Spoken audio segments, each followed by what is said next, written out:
and lace up my sneakers, I'm always dressed to kill. Each time I speak, I'm at peak to bring me some extra ears. Feel it in my soul, in my sleep, I breathe till the winds get sealed. Don't go while the rest sit still, beast mode on a run all year. Work to the funds all here, can't stop till the path all clear. Slim run a sweatshop and a pet shop, cause the dogs all here. Even in the dark, I appear, shine through the fog for a lift. This a headlight to a deal, they freeze, none of y'all out here. Years I've been dedicated, no stairs, I done elevated. 2-4 with the hesitation, they faked, I went up and made it. Cody, this gon' make a statement on him and ain't no debating. I see no signs of defeat while I'm on this road to greatness.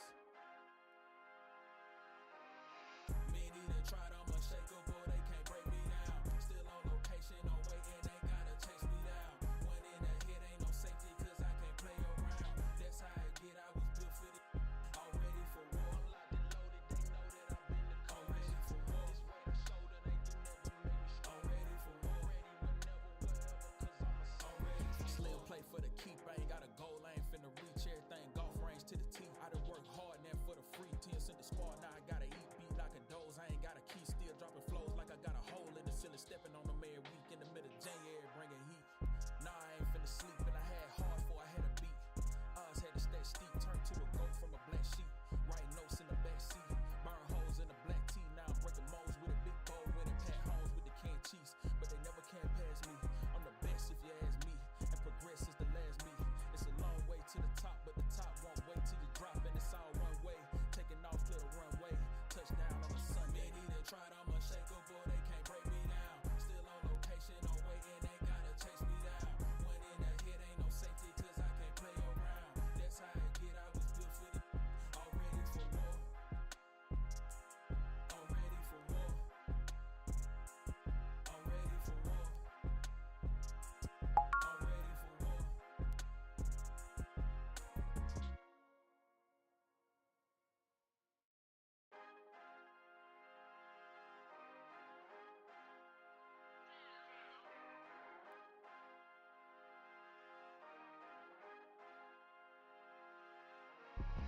Wake up and lace up my sneakers, I'm always dressed to kill. Each time I speak, I'm at peak to bring me some extra ears. Feel it in my soul, in my sleep, I breathe till the winds get sealed. Don't go while the rest sit still, beast mode on a run all year. Work to the funds all here, can't stop till the path all clear. Slim run a sweatshop and a pet shop, cause the dogs all here. Even in the dark, I appear, shine through the fog for a lift. This a headlight to a deal, they freeze, none of y'all out here. Years I've been dedicated, no stairs, I done elevated. 2-4 with the hesitation, they faked, I went up and made it. Cody, this gon' make a statement on him and ain't no debating. I see no signs of defeat while I'm on this road to greatness. Many that tried, I'm unshakable, they can't break me down. Still on location, no waiting, they gotta chase me down. One in the hit, ain't no safety, cause I can't play around. That's how I get, I was built for this shit. All ready for war, locked and loaded, they know that I've been the all ready for war. This weight I shoulder, they do never make me all ready for war. Ready whenever, wherever, cause I'm a all ready for Slim play for the keep, I ain't got a goal, I ain't finna reach everything, golf range to the tee. I done work hard, now for the free 10 cent the squad, now I gotta eat, beat like a doze. I ain't got a key, still dropping flows like I got a hole in the ceiling, stepping on them every week in the middle of January, bringing heat.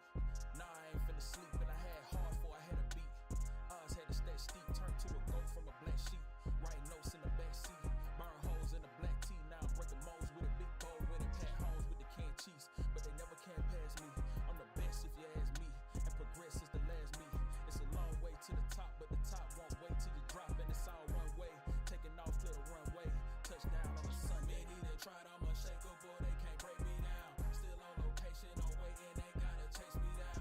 One in the hit, ain't no safety, cause I can't play around. That's how I get, I was built for this shit. What's up, everyone? How everyone is feeling today? Welcome back, and we are finally back after a weekend where, I took some rest, worked a little bit on open source stuff. We do have a Pest PHP release tomorrow, and I think that one will be exciting.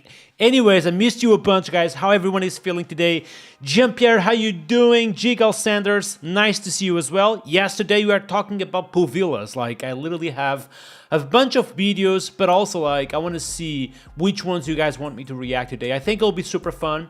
I have, you know, some videos in mind like DTO in Laravel and job offers in 2025, repeating DB queries, but I think it'll be fun just me reacting to them, okay?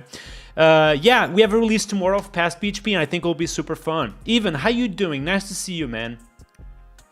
Varkov, what's up, dude? How you doing? Rebel, nice to see you as well. F. Barrento, what's up, dude? CVTML, of course, how you doing? Time travels. Why would you say that? Because basically we have changed the time here in Portugal.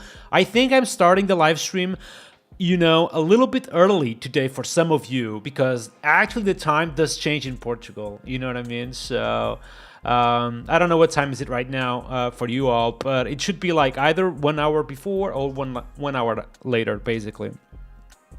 Let me change the music here. Why the music is this one to begin with? I put here some pop, perhaps. Let me see.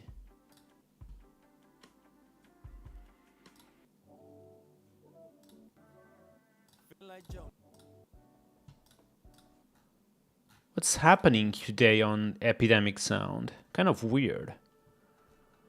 1 second, chat. 1 second. Can you guys hear the music to begin with? Is the music okay for you all? Kind of weird here today. I don't know why. Anyways. Dukaten, how you doing? Then Schultz, what's up, dude? NL David, what's up, dude? How you doing? Agil, how you doing? Nice to see you. Pedestrial, nice to see you as well. Varkov, what's up, dude?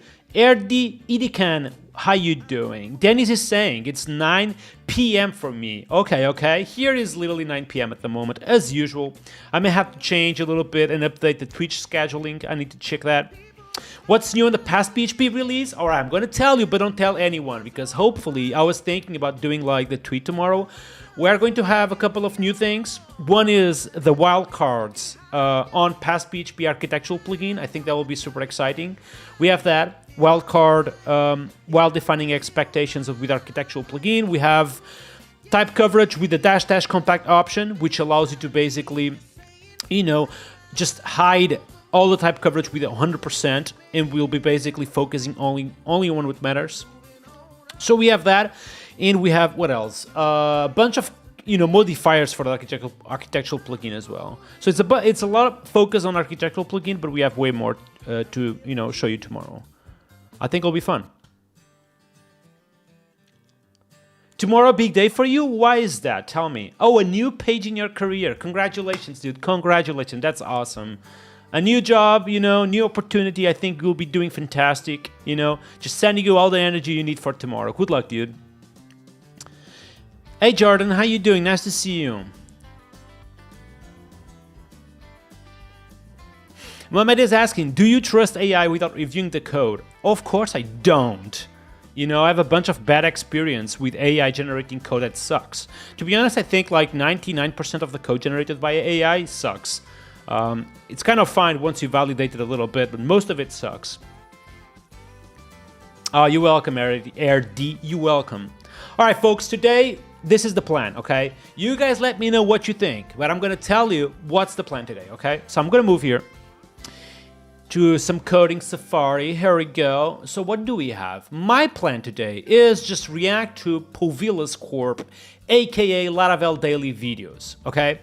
Obviously, he is very opinionated on his analysis, and today I want to see, like, just react to some of these videos he have made. Okay, I'm gonna tell you what videos I have thought to review today. So I want to review this one, which is literally just published, you know, 10 hours ago. Call it DTOs in Laravel. I think this will be fun. What do you guys think? I want to review this one. Then I'm gonna literally jump to the second video of his latest videos, which is Laravel job offers in 2025. Okay, here we go. Let me know what you guys think. And then, what else? He has one called it Repeating DB Queries, Refactored with AI, Junior Code Review, which I was thinking about reviewing as well. Do you guys know this channel enough to let me know if you think there is any other video that should be reviewed today? I want to keep it simple with just 3 videos, because the last time we stacked a bunch of videos to react, we just reviewed the first one. You know, and by the way, I created a video about that new one. Here we go. PHP is back and is actually good, which is my review to Aaron Francis' video on PHP. It was super fun. It's currently one of the most watched videos, not in terms of views, but in terms of actually people watching for a couple of minutes my video. So doing very well statistically. I'm very happy about that. What's up, Peak and Flow? Nice to see you. See you in Laracon, by the way. I saw that you just told me on Discord that you're planning on going to Laracon. I think you are going to love the conference, dude. So I cannot wait to be with you. Okay. I will enjoy a lot the DTOs. Okay. I see.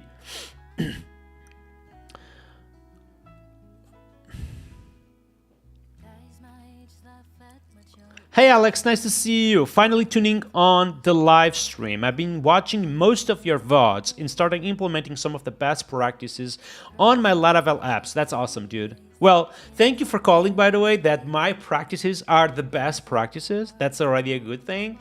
But, you know, happy that you are at least happy with the contents you are learning on this live stream, which is pretty cool. Hey, Jamark, nice to see you. Oh, you know this channel? Oh yeah, Laravel Daily you mean? Yeah. That's what we are doing today. Okay, let's maybe start with, do we have a small one? 7 minutes, 8 minutes, 6 minutes DTO. What else do we have here?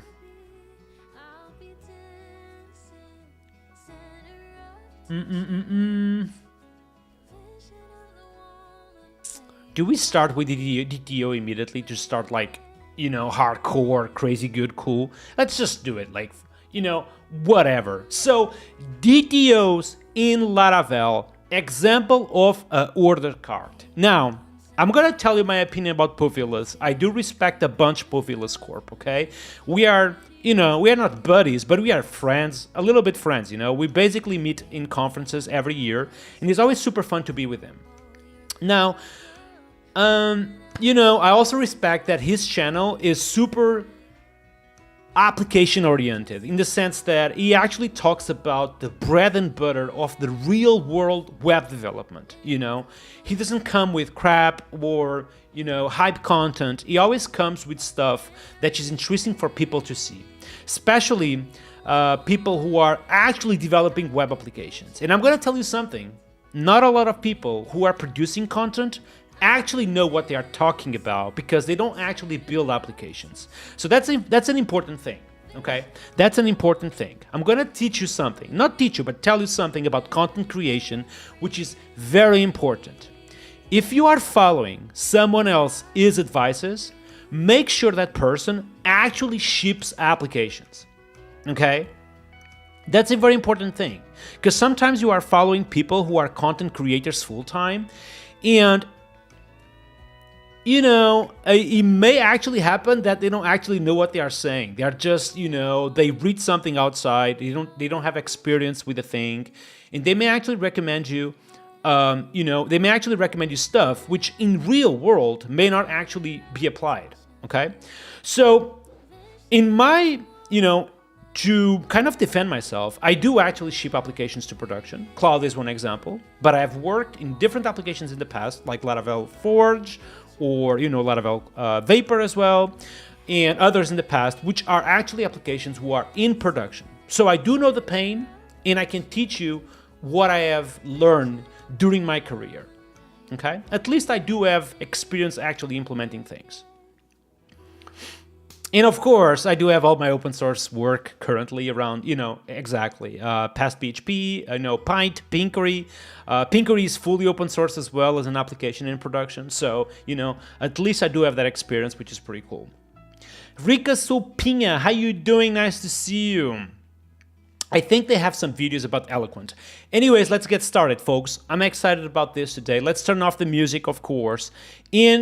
A React always starts with you guys telling me how is the voice of Povillas, okay? Let's start with that, just the sound check, okay? Hello guys, while reviewing one project, I saw this class card So that was Povillas' voice, this is my voice. DTO with the folder app DTO, and I decided... And this is my voice again. How is the music, folks? How is the sound, by the way?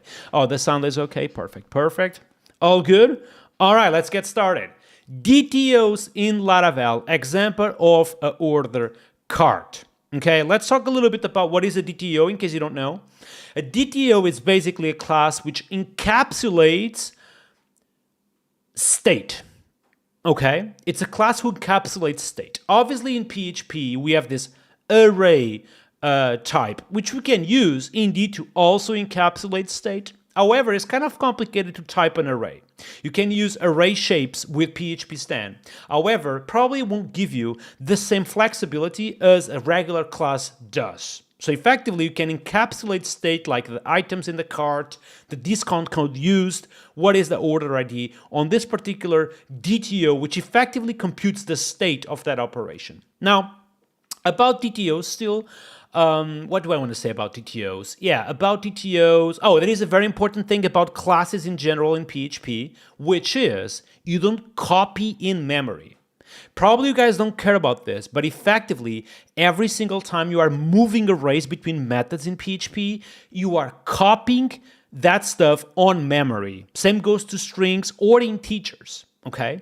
However, if you put all of that state within a class, you are effectively just moving the reference around, which is a little bit more performant. Not that we do care about that, because you guys know my opinion about performance in web applications is never about the language, it is most of the times connected to network in databases. I don't know what is your opinion, but that is just my opinion.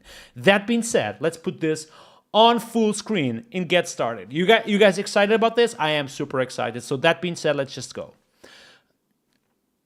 Hello guys, while reviewing one project I saw this class cart DTO with the folder app DTO, and I decided to shoot this video explaining what DTO is, data transfer object, based on this specific example of cart. So I'll explain what that is, in what case you may want to use DTOs in your project, and this is especially useful for those of you who work solo as a freelancer or your own projects, and in the future you may want to get a job in a company, in a team. So for team environment and especially for bigger projects, DTO is one of those concepts that you would probably use quite often. So DTO is a general PHP class. It's not like PHP Artisan make DTO or something. You define it wherever you want. In this example, it's an app DTO specific folder, and then you define the... I kind of like, to be honest, if I were to use DTOs, I would probably have them on their folder, okay? Just like I have actions within the actions folder or models within the models folder, I would probably have all my DTOs on my DTOs folder. Let me know what you think, or if you think there is any other way of organizing DTOs on the regular Laravel application. Structure for specific object. In this case, it's a cart for a shop, for products cart, and then you define what variables, what properties are inside, the requirements for it to be required or not with question mark, and then you use that DTO everywhere in your project where something with cart is performed. Let me show you. So there is a service, session service, that puts the cart, the current cart of the user, of the shopper, in the session. So before the order is placed, the cart is in the session. So there should be some kind of structure ensuring that the session cart is in correct structure, right? So in the functions of getCartDTO and saveCartDTO, everywhere we see CartDTO as a parameter type hinted, return. Now, one immediately advantage I'm seeing about DTOs, I don't know what you guys think, but just looking at this, if you have multiple arguments, it might get a little bit verbose. You know what I mean? Like, for example, if you are saving a cart DTO, having, for example, 3 arguments might be a little bit too verbose. So indeed, with a class DTO, we are not only reducing the number of arguments, but we are equally effectively encapsulating that state within an object reference, which is, a little bit more clean in my opinion. So that's a good thing. Also, if you were to get, the cart out of the session, if you have multiple arguments or multiple things you want to pull out of from the session, actually using a DTO seems helpful in this case. So, here I do see the use case of this. It's actually interesting, Admiral, which is the first time chat. By the way, if you're a first time chat, my name is Nuno Maduro, PHP and Laravel developer. Love what I do, and I'm streaming every single day at 9 p.m. UTC on my Twitch and YouTube. Give me a follow, like, and all those cool things if you enjoy my content. Admiral is saying, and personally, after 10 years of PHP dev, do not like suffixes for classes. If that's a DTO, you can know it by just tagging the class declaration. Well, sometimes, dude, sometimes, because effectively having a suffix will avoid collisions. I can give you an example. Imagine that you have a cart model as well, which might be the case in the future on this project. If you have a cart model, it will collide with a cart DTO if you weren't to use a suffix. So that's a use case for a suffix, okay? Let me know what you guys do in the chat. Do you use suffixes? I do. All the time, to be honest, except on my models. In middle, still about the topic of the suffix, is saying, if I want to transfer data between layers, I just want to use the DTO to be named without the suffix. Well, you know, that's why I think suffixes are interesting, okay? F. Parento is asking, I use them like contracts between modules. Ooh, F. Parento, I love that take. Okay, I love that take. F. Parento is just saying that if you want to transfer information between modules, actually, instead of coupling the modules, like calling models in the place that you shouldn't, it's basically transferring DTOs between those modules, which is very interesting. Very good comment, F. Parento. Nice to see that comment. Mohamed is saying DTO means data transfer object. Indeed. I said, you know, an object that encapsulates state, but the data transfer object is effectively the right terminology for this. Tom is saying the following: would you lose listeners or events with actions? No, I wouldn't use events on my actions. I use actions precisely to avoid events and listeners because I do think they are not good overall. Again, this comes from experience, you know, from experience. I have used events and listeners in Pinkery.com and becomes a nightmare to maintain. Okay? You end up doing stuff like, if this field is dirty, then send the email confirmation. If it's not, then whatever. So just a nightmare to maintain overall. So I just use classes, which is 1,000 times, actions, which is 1,000 times better. Okay? So suffix for everything, says kind, gel, and also Carlson, which is also my opinion. And also suffixes, Chris is saying the following: suffixes are also easier for searching. Such a good point, chat. You guys see? Imagine if you have, you know, a cart and it's like not suffixed. You search for cart and you see like multiple files, which can get confusing. Indeed, good point. Daniel, what's up, dude? Welcome to the live stream. Tom is about to saying, what about refreshing UI? For refreshing the UI, it's the only place that I use events on actions, by the way. So I broadcast, like, you know, team updated or whatever to the UI. It's the only place I use events, okay?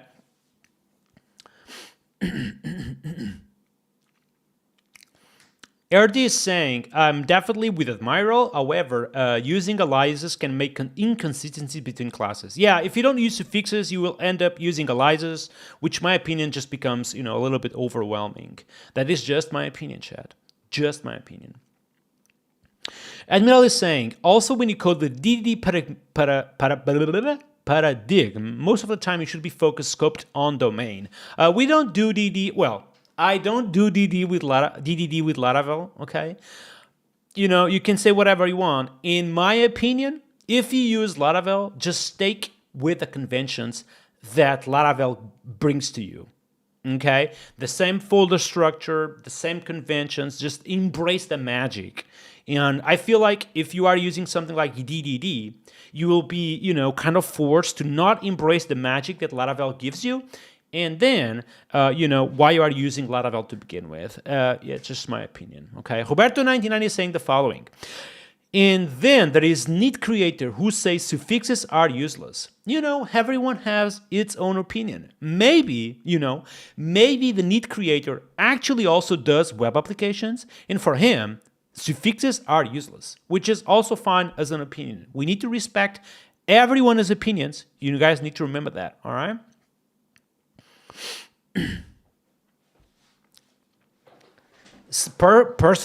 Exactly, personal preferences. The most important, dudes, let's always embrace this. The most important is that those personal preferences come out of experience.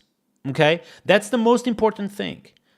Personal preferences are okay. However, they must come out of real world experience building web apps. All right? Neat is a PHP framework. Yeah, I'm aware of it. I never used it, but I'm aware of it. Yeah.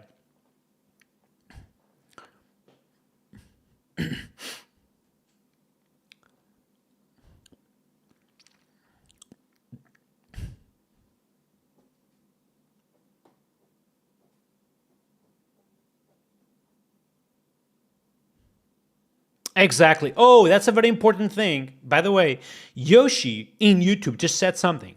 Personal preferences as long as it is consistent. This is a very very important thing.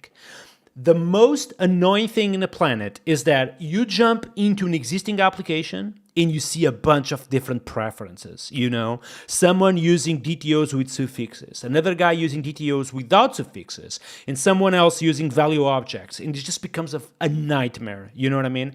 So regardless of the preference, just stick with it, along the project. So everything is super consistent and, you can literally understand everything if you are jumping into that project. But also if you want to build a new feature, you know exactly what to do. You know exactly what to do. Consistency is a must. Indeed. All right, folks, let's just go. A new object, empty object, and also here. So this is from and to session. Then ooh, I see a little pattern right there. Do you know what this is, boys? This little thing right here, this is called the null object pattern, okay? It's actually a very good pattern, okay? So if you are getting the card DTO, but that card does not exist, what do? You have two options. You return null, which is not a good idea, or you return the object but empty. This is called the null object pattern, and it's so good because basically the person receiving this DTO, this cart DTO, can treat the object just like normal. It doesn't need to check for null, which is very cool. So basically we'll get the cart DTO just empty. This is called the null object pattern. It's a very good pattern to implement, okay? Then the next step is there's a livewire component, or you can consider that as a controller with private functions get and save card DTO, which are used in the add function of livewire component like this. So for example, if someone adds a discount, you first get the DTO, the current one, then you add a discount code, which is a property defined strictly here, string value, and then you save card DTO back to. So the null object pattern, chat, is actually very cool here. You can immediately see it, okay? Just watch this. He is getting the card DTO without checking if the DTO is null. He doesn't have to, because we'll always receive one, okay? So this is called the null object pattern, one of my favorite patterns ever. Okay, very cool one. Luis Cruza, what's up, dude? How you doing? Nice to see you here, man. Pick and Flow is saying the following. That's our legacy code base is 10 years of dozens of devs doing whatever they want. Yeah, dude. I'm going to tell you something. A developer experience or a senior developer is also seen sometimes when making decisions like that. Sometimes, for example, I'm jumping to an existing code base and might not agree on the things I'm seeing. But for the sake of consistency, I'm going to just keep doing that. Otherwise, it will be just a nightmare. That's why sometimes you go to a front end and you see 3 different frameworks, or you see 4 different frameworks, things doing totally different. That's just a nightmare, okay?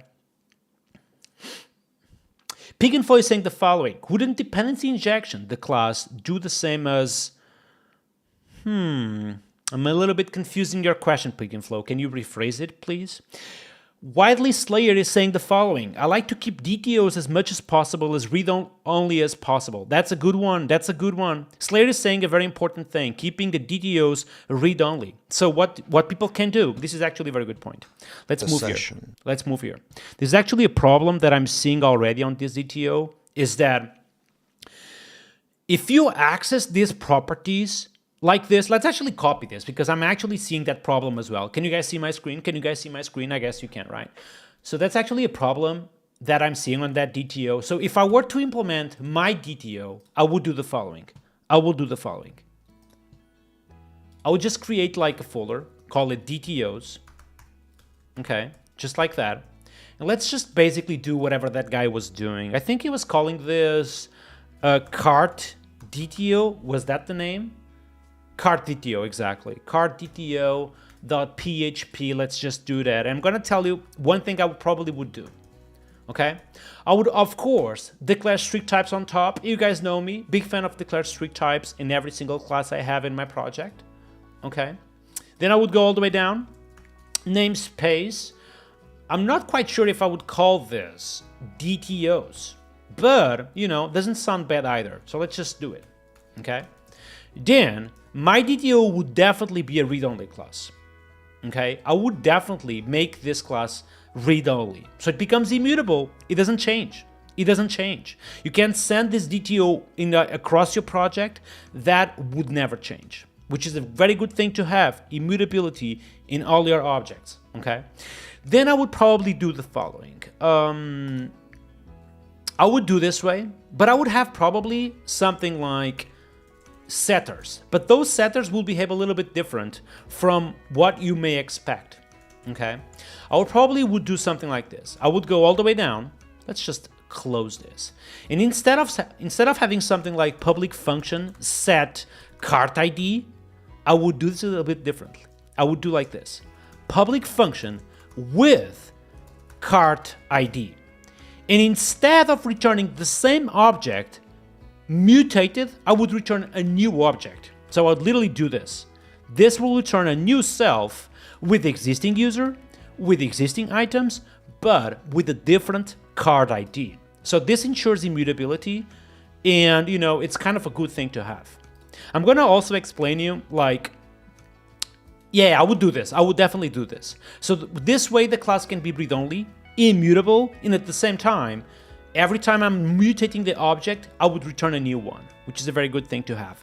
What do you guys think about this? Would you guys also code DTOs this way, or I am losing my mind? What do you guys think about this?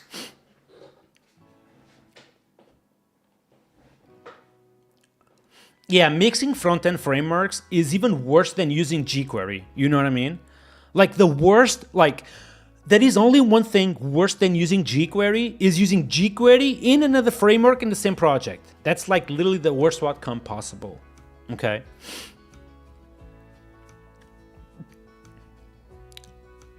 Oh, thank you, Artie. I appreciate you like my explanation on this.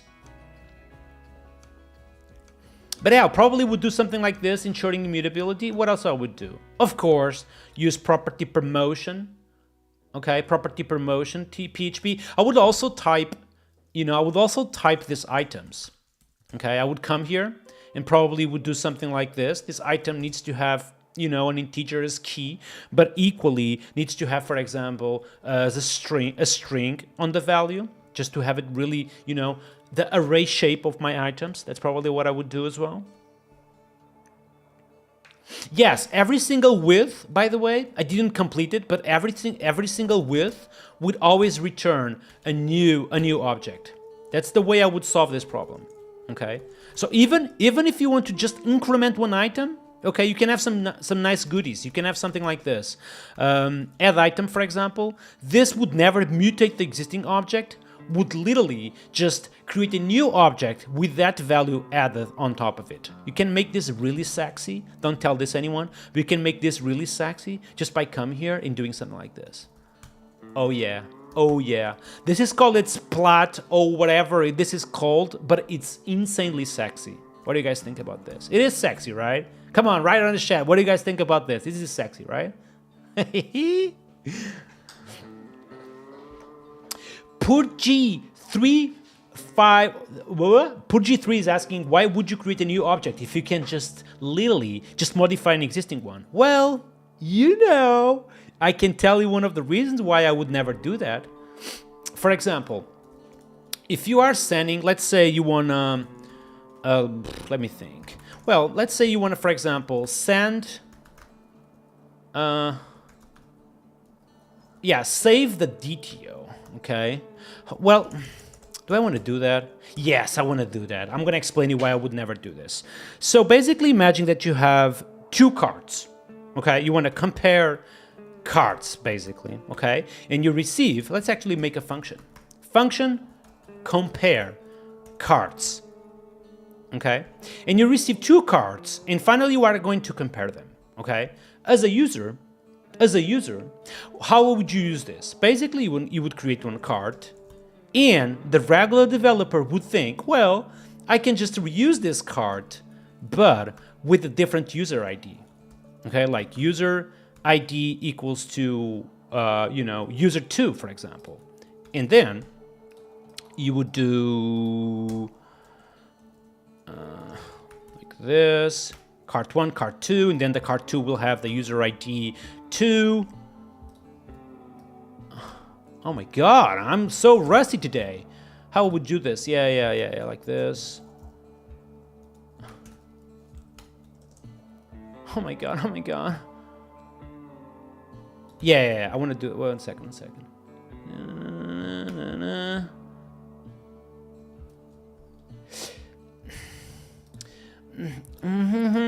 And then you would do something like this, compare cards, providing the 1 and the 2.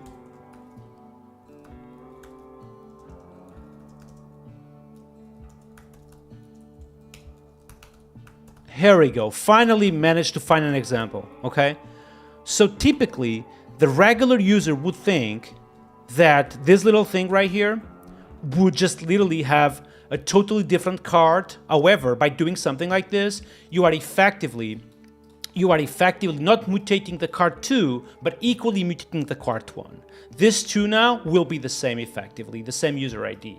This is just one example that comes out of making things mutable, but this is why I try to avoid mutability always, because it leads to scenarios like this. And I've explained it to you guys a bunch, why, for example, things like carbon should be immutable, exactly because of cases like this, okay? So what's happening here, by the way, in case you don't know, is that you create a card 1 with the user ID 1, and then you create a second card, and by doing something like this, you think that you are mutating only the card 2, but you are effectively equally mutating the card 1 at the same time, because these two variables hold the reference to the same object. Okay, do you guys understand the problem? Let's do something like this. Let's go here and type them card 1, them card 2. Let's make this example 1,000 times more simpler by doing something like this. Let's remove this and remove the card ID. Let's just keep the user for now, kind of making this 1,000 times simpler. Yeah, let's do this. This will return void. I think I can run this now, right? I think. Let's go type PHP app DTOs cart DTO. Okay, almost. Undefined function dump, of course. Let's use var dump, for example, and use var dump as well here. Okay. Here we go, chat. Now finally have a good example to explain you the problem, okay? So here I have a function with the name compare cards. What this function does is compare these two cards that are provided, okay? And we are basically var dumping both within the function. And then what I'm doing here is creating the card 1 with the DTO, okay? And finally I'm creating the card 2, which in my mind will have the same values as the card 1. And finally I'm mutating the user ID, thinking that I'm doing this just to the card 2. And what's happening here is that once I do this, you will see that I have user 2 all the time. So how can I avoid this? Yeah, well, you can literally do this with user ID, and then you do something like this. Here we go. With user ID, let's call this user 2. Okay, and this will still be the card 1. And now hopefully I have an error on line 36. Here we go. Clear my terminal and run again PHP. Almost items. Do I have items? Oh yeah, right here. let's do user ID. Here we go, chat. We basically fixed the problem now by, creating a new object out of this function.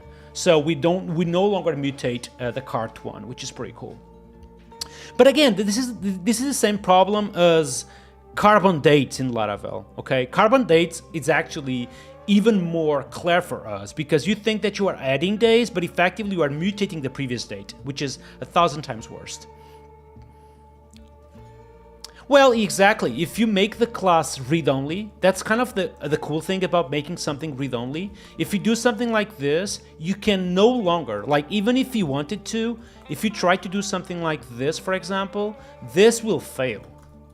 Okay, this is the kind of the cool thing about read-only. If you do something like this, you will see on the console, cannot modify read-only property. So even if you wanted to, or the developer of yours, this won't be allowed thanks to the read-only property. Okay? Well, thank you.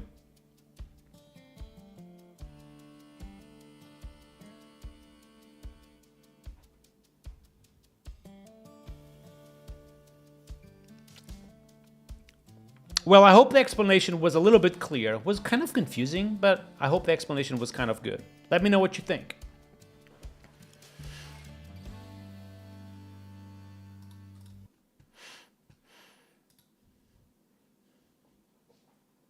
Yeah, on top of it, exactly like Slayer is saying, read-only also makes possible to finally have public properties without being afraid that they change over time. Exactly, RD. Immutability is very important. I haven't seen the back library, by the way. I don't know what that is. Or not with question mark, and then you use that DTO everywhere in your project where something with cart is performed. Let me show you. So there is a service, session service, that puts the current cart of Again, just to recap for those who are not here, I do see the value of using a DTO in this particular situation because instead of moving around 3 different arguments between methods, you are effectively encapsulating all those arguments in a single one, which is very interesting. On top of it, if you want to go, performance crazy, by using an object to encapsulate all of that state, instead of doing copies in memory, you are effectively just moving a reference to an object, which is also a very good thing if you have immutability. Okay, if you have immutability. Also, we noticed as well that we are using here the null object pattern, which is a very good thing to have, chat. A very good thing to have. A null object pattern allows you to basically, instead of returning cart DTO in null, if you don't have the thing on the session, you return instead of null a new cart DTO, which is empty. Okay. You really appreciate how well I explain things. Thank you, dude. The user of the shopper in the session. So before the order is placed, the cart is in the session. So there should be some kind of structure ensuring that the session cart is in correct structure, right? So in the functions of getCartDTO and saveCartDTO, everywhere we see CartDTO as a parameter type hinted, returned a new object, empty object, and also here. So this is from and to session. Then the next step is there's a livewire component, or you can consider that as a controller with private functions get and save CartDTO, which are used in the add function of livewire component like this. So for example, if someone adds a discount, you first get the DTO, the current. Great question from Dagder, which is, which session driver do you prefer? Database? My answer, I don't know what you guys think. While you guys answer, I'm going to tell you my answer. What do you guys prefer? As a database session, as a session driver, do you use database or do you use something else? My opinion is that if you are starting a project, just use database for sessions. Why wasting time? Like, why even thinking about using anything external or anything local with a different driver? Just use database. It works like perfectly well for a bunch of different cases, So I'm using databases most of the time. If I don't have, the database, is not available for that, or I need something a little bit better. I typically depends what I'm working, what I do, or where I have my application hosted. If I have the application on Vapor, for example, or on the serverless environment, I probably would default for DynamoDB. Indeed, if I'm using something more simpler like Cloud or Forge, I would probably default for Redis. Okay, I would default for Redis. Yeah, database is an awesome driver for everything. Like that's something really powerful on Laravel, which is, you can use the database for pretty much everything. Sessions, queue jobs, the database itself, of course, but like every single driver based feature can use the database.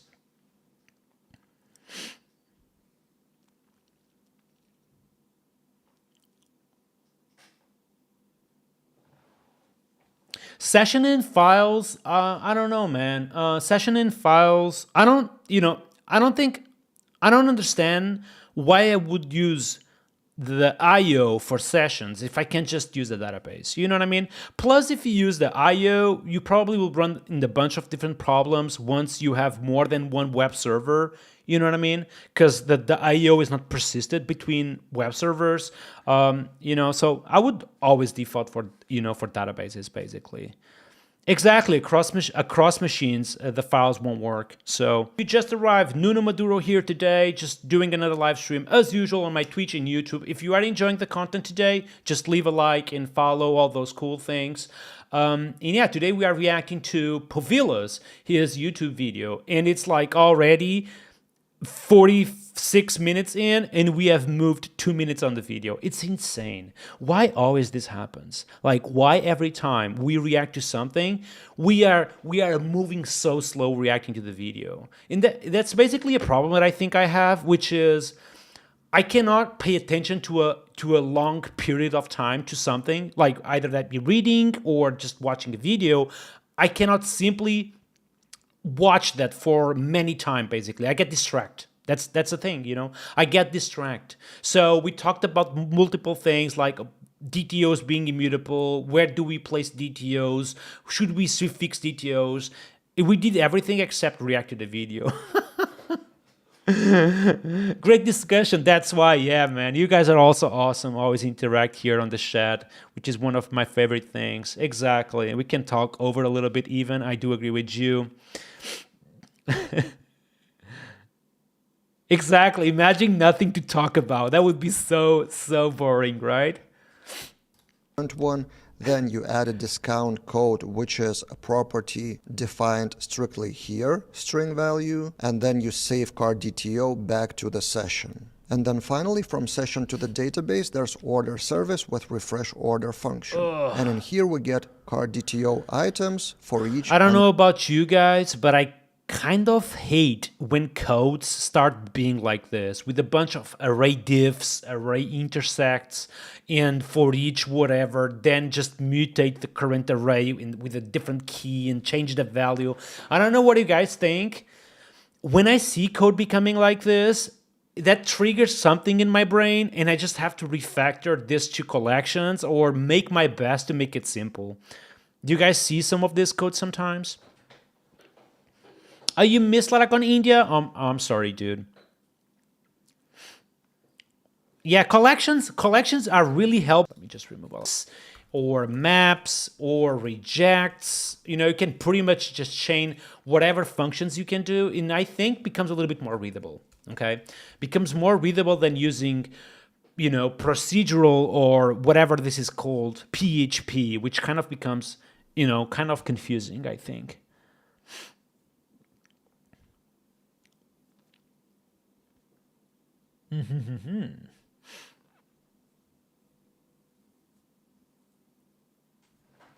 Yeah, Edgar, I've been thinking about that, like why my brain works like this way today, why I get, distracted so easily. It might be because of that, literally social media, I've been thinking about that, but also making an effort.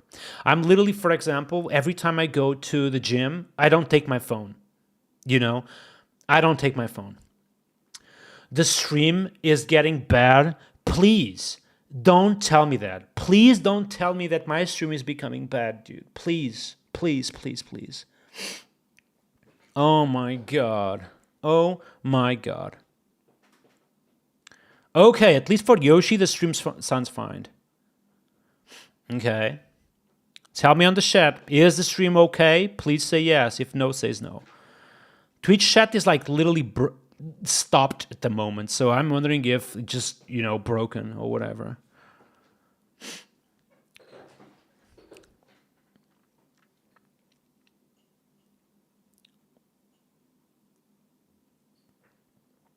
Okay, I think we are back. At least people are saying that we are chilling. We lost the cowboy music. Oh my god. Okay, so what I've been doing regarding the attention thing is that every time I go to the gym, I stay out of my phone, at least for that hour and a half where I'm literally, you know, training a little bit. I go out of my phone a little bit. That helps. Okay. Okay, I'm happy that the stream is okay. Let's go back to the video now.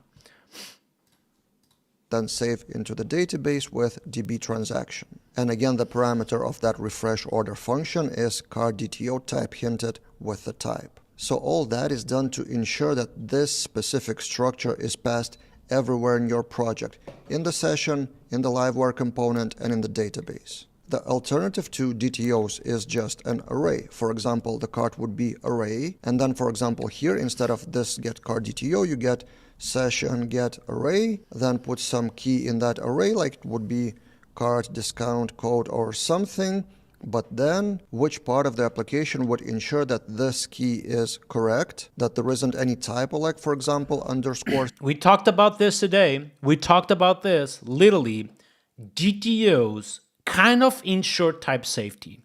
You can get some of that using array shapes in PHP Stan, but with objects, you get that natively and with a more performant way. So DTOs are indeed useful. Okay, that indeed useful.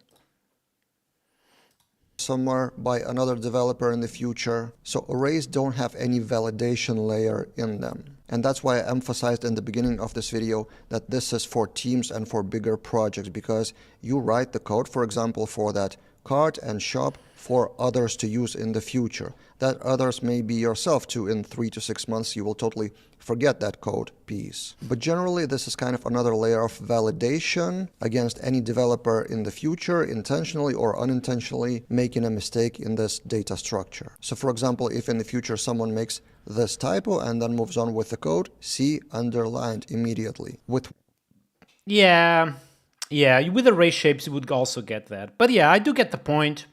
You know, you get native type safety, which is interesting. You also get some very good, editor support for this. PHP Stan would equally complain with array shapes as well.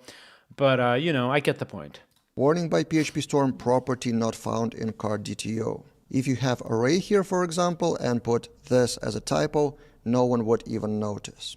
And also as a You wouldn't notice if you are not using array shapes. By the way, if you don't know what is an array shape, is literally doing something like this.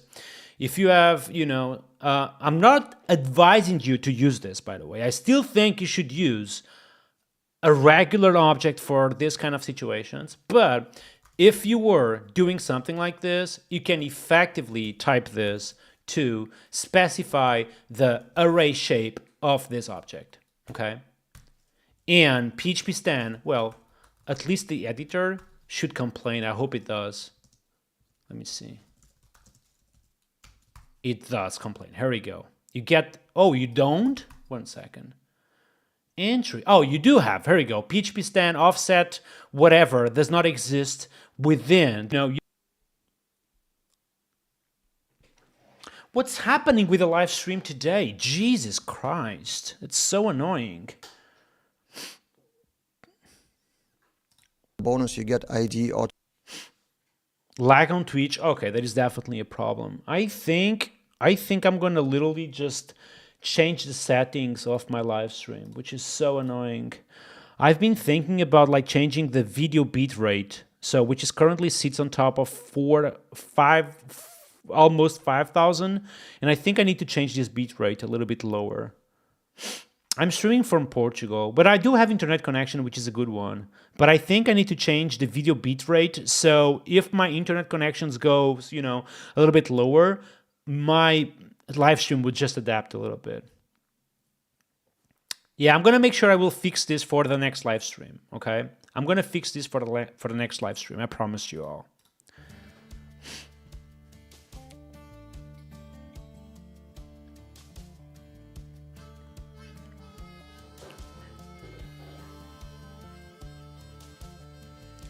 Oh, you're welcome. You're welcome. Hey, what's up, Breezy? It's nice to see you, man. Yeah, basically every time you work with arrays, you want to use array shapes to ensure type safety. That's it. Complete, so you may not even want to type that manually. And of course, on top of that, if someone makes a mistake and still leaves that code, the automated tests should catch that, but should catch that not at the time of the order being placed, but immediately when this method is called, which means the error would be identified earlier and potentially fixed quicker. That DTO kind of validation on PHP level reminds me a little bit of validation in the form requests of Laravel. So this is one example from one of our courses, update, and you have request validated with form request class. Kind of makes me think if the request object in Laravel doesn't have to DTO, or you know what I mean, would be kind of useful to literally just translate immediately what is within the validated to a DTO. Undeniably, if we go here, we could do something like this, like request validated. This will return an array, and we could do something like this, like cart from the given array. We could potentially do something like this, which is interesting, you know, but it would be kind of cool to have something like validated to DTO, and you would just provide a class. That would be even more sexy, something like this. I don't know if it makes sense. Let me know.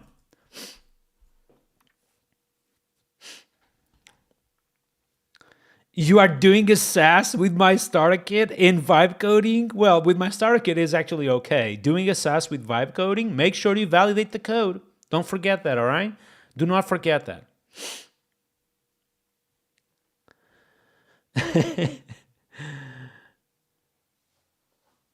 I don't know what is back, by the way, Davey. I don't know what is back, okay? And a little bit higher here. By the way, write on the chat if the stream is okay. It's super annoying to think that some of you are basically, you know, being delayed on the live stream. Let me know how is the live stream now. So this is the structure for validation, and no other fields would be saved in the database if they are not in the rules array. So if someone passes here in the update method some more data, they would not be passed to the database because they don't belong to the structure of the form request. It's just that the form request is used usually for validation with the controllers, and DTOs are the same thing but more globally, can be used throughout every place in your application. Also, it reminds me a bit of a TypeScript on the front-end level. So this is an example from another course of React.js. We define the structure, the interface for the task in the TypeScript file, and then we can use that in the React component, again ensuring additional validation, autocomplete, and more clarity for other developers. Yeah, it's called a type safety. What Povillas is saying right now, clarification, information, you can say whatever you want. This is called type safety. And it is indeed a very good thing to have no matter the code you are writing. If your code is type safe, that means good things, okay? Always, okay? Developers. We are far behind the time where we would write non-type safe code. That's from the past, okay? This is optional, and I have a separate video about TypeScript in the starter kit, so I will link that in the description below. But this is around the same message of extra validation. So I do use Rust, by the way. Jader is saying Rust for the win. I do use Rust.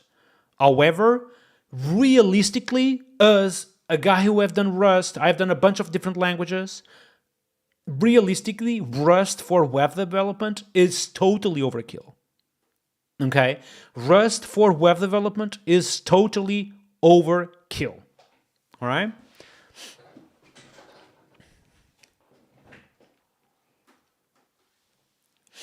Laravel data is not immutable. Interesting. While Animal Lover is saying, I can't believe it's you, Maduro. Yeah, that's me. With more strict structure. So generally DTOs are used. Pick and Flow is saying, with Rust, I can save 100 milliseconds. Probably me being generic and making kind of a joke. But I think, like, if you do the same things, like, for example, if you have an endpoint which accesses the database, but also, accesses the caching layer and does a bunch of different things, that endpoint on Rust or on PHP will take the same time. Because that's kind of the confusion when people talk about speeding languages, which is people talk about this very normal use cases like for eaches, which language is the best doing a for each loop, for example. Dude, it doesn't matter. Like, literally doesn't matter. The performance of a language is not seen from something like a for each. You need to apply that to the real world, okay? So you go to a language and you come with this problem. So I have a database, I have a caching layer, and I want to set up this problem. Which language is faster doing this? And obviously, Rust and PHP will have the same time, because the bottleneck is never the language, is always these external components, things like network, databases, okay, always. And that's why no one is hiring Rust devs for web development. Exactly that, okay? Sly Fox, exactly that. I think, well, Roberto99 is saying that the database is always the culprit. I think, to be honest, the culprit is always the network, man. Every single time I'm debugging, problems with people's applications, is always the network. After the network is the database. And after the database is a different million things. And the last thing in the puzzle is the database, which is so annoying. Alexis is asking if I'm related to Nicolas Maduro. The answer is no. Lucas Porfirio is saying the language is good enough, just use it. Exactly, just go for it. And I think like all the mainstream languages are fast. Like literally every single mainstream language are fast. Ruby, Python, PHP, Rust, Go, whatever, all of them are super fast for the things we do. Okay?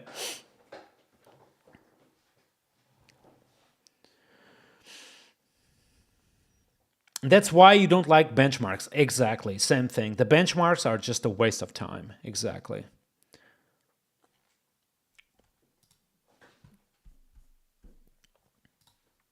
Used in the cases where some kind of object, more complex object than just one variable, is passed in multiple places throughout your application, especially, for example, like import and export from CSV, Excel, or external systems. But even within your own system, for example, you have controllers, Livewire component. Coder is saying, I would love PHP to support natively concurrency in the future. I do understand the appealing of that feature, but effectively, when you work with web development today on Laravel, you just dispatch a queue job to accomplish things concurrently. You just dispatch a queue job and then you just answer to the user, and that queue job will be effectively processed concurrently while the answer is being transferred to the user. But I do get what you mean. You want that natively on the PHP language. I think that is like what people want and what makes sense to have. And I think we have all of that already in PHP. It's like saying, I want generics in PHP. Well, we don't have generics partially because PHP stand you can do generics,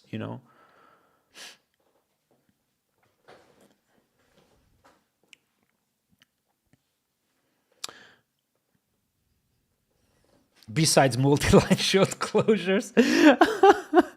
Dude, for real, I want so bad to have multi-line short closures. What is PHP fibers? Nobody knows. Okay, don't tell this anyone. Don't clip this, but nobody knows what is PHP fibers. PHP fibers were released like a bunch of, months ago or whatever, but I don't think anyone knows what fibers are about. Even the ones who do, I don't think it's even possible to use that. Oh, wow, Bunkers. Thank you, dude. End of null.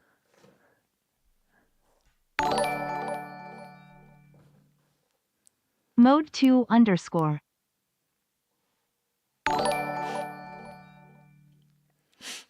Synca. Yeah, I think that it's literally difficult to implement generics. I think,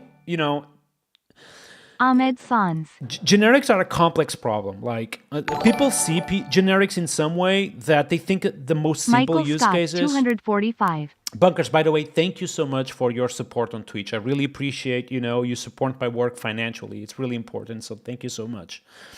But I was saying that generics are actually a big problem.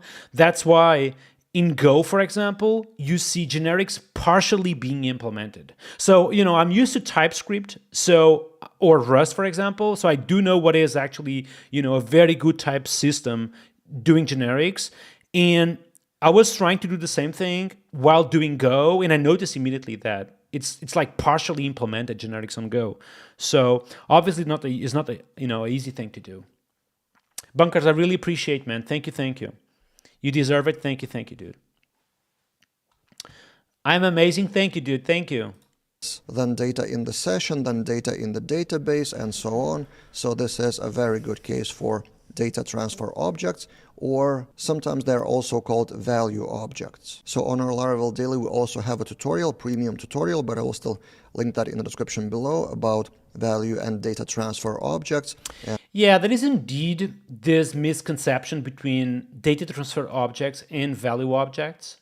In my opinion, you would use a value object within a data transfer object, okay, which is a little bit different. So a value object would be something like, person name, or something that would encapsulate a given native type. But data transfer object is something like that transfers a bunch of different state. It's not related to a single state, basically. Okay.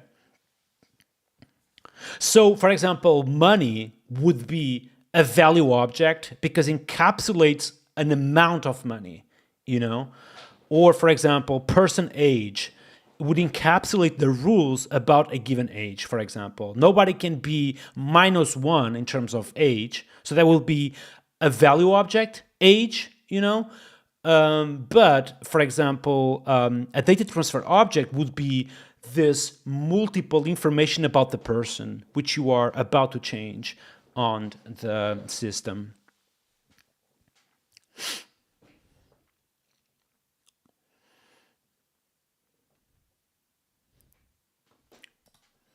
And why would you need that? With another example. Also, as additional resource, you may take a look at the package Spotty Laravel data. A bunch of you guys mentioned Laravel data. What is that? Oh, it's a package from Spassy, which works as a value object. Let me see. As a data transfer object, I assume is that, right? Rich data objects, which can be used in various ways. Okay.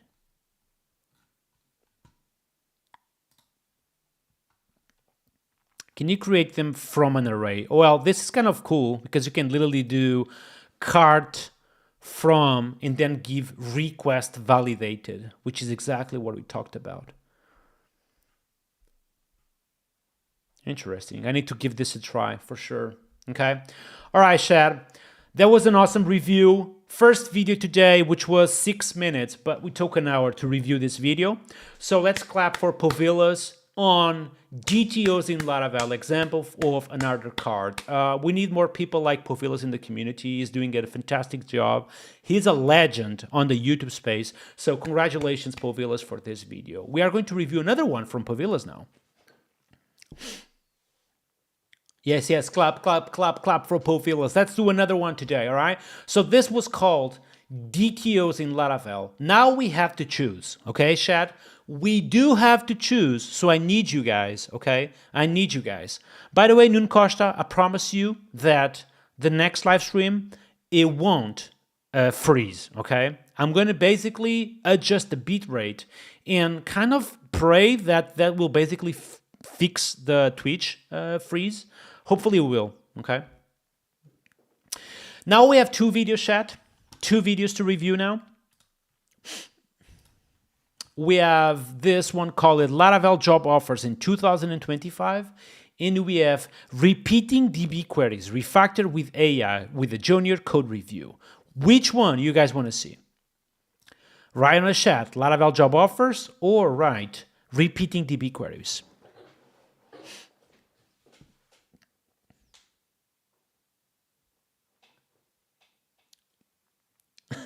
Agent is saying watch in 400 in ATP and there will be no lags. Can you make a pool? I have no idea. Can I make a pool? I don't know. Okay, on Twitch, we do have a bunch of DB queries asking. Interesting. DB queries overall. Okay. Which is this one, right? I think it is, yeah. Resilience is asking job offers. It's basically typing job offers all the time. That's you know, you cannot do that, dude. Hi, Nini. What's up? How are you doing?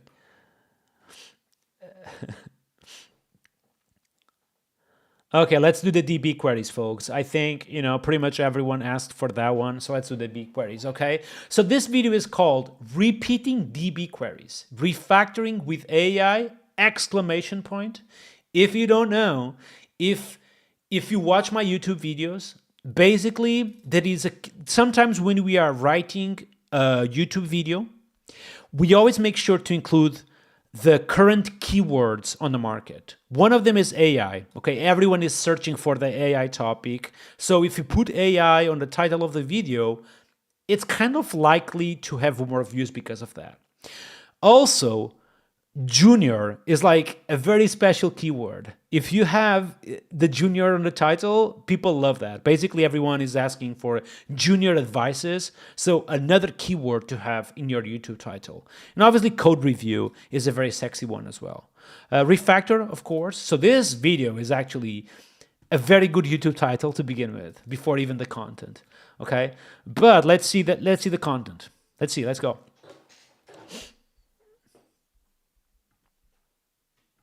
Hello guys, today I will show you one of the worst examples of duplicated queries in Laravel I've ever seen while reviewing the junior's code. I will try to explain why, maybe, and we will try to refactor that, optimize it with AI. Also along the way we'll talk about Livewire, view composers, and caching. So let's begin. The example is relatively simple homepage, public page with a lot of CMS details like hero, footer, header, and a lot of links. The problem with that page is at the bottom in the Laravel debug bar. Let me zoom that in and put it up. 57. And by the way, if you don't know, if you are doing Laravel to begin with, make sure you use the Laravel debug bar. This is actually a very important extension that you can use on Chrome. I'm going to just Google for you if you don't know. Laravel debug bar. By the way, chat, how many of you are using the Laravel debug bar? Write on the chat if you are using Laravel debug bar, because if you are not using this, what the heck are you even doing? Okay, this is basically something that you just install in your project, and every single time you are visiting, for example, different pages on your website, he will tell you like the queries that were performed. So you can, you have access to multiple and different information, but this one, especially about queries, is very important because of this, you can navigate in your website and see that you are repeating the same query all the time, for example, or doing multiple queries, which is very interesting. And literally everyone's saying, yes, I use it all the time, blah, blah, blah. So why I am even explaining Nuno? Yeah, you guys know this. Jesus Christ. 100 million downloads. Okay? You guys have no idea how big this number actually is. Okay, just to give you a perspective, I'm going to go here into my own package. So I've created this package, call it Collision. Okay, and what Collision does, it's kind of every time you do something like a PHP artisan migrate and you see this beautiful exception, this comes out of my package Collision. Now, this package is included on Laravel, so it's kind of easy to have a big number of downloads because everyone is using it, So I do have 250 million downloads, which is a lot. Now, if this corresponds to every single person using Laravel, I can almost safely say that 1 out of 3 developers today doing Laravel is using the Laravel debug bar, which is an insane number. So a very good, cool tool to use. Pedestal is saying, I'm using the clockwork instead. I have no idea what clockwork even means. Laravel debug bar is not working with Livewire at the moment. Oh no. Danny Guzman is saying that he uses DB enable query log and raw query or something similar. Yeah, however, the debug bar will just tell you instantly the amount of queries being done on that moment, just right there as an extension to your Chrome, which is, I think, is an amazing tool. Yes, debug bar for the win. Database queries, 40 of them duplicates. And if you look at those duplicates, most of them This is like crazy. Every single time I see something like this, it just immediately sparks for me that I can just use the option to literally just avoid doing these queries all the time. That's just one example, but there's multiple techniques you can do, just like caching and more. But let's see what Povillas says. Very simple queries like select the first record from somewhere, like from hero section. So why is that duplicate? By the way, if any of you is experimenting with lagging on the streams, try to reduce the quality to see how it goes. Otherwise, I promise you that the next live stream won't have any problems with the stream because I'm going to reduce the bit rate, okay?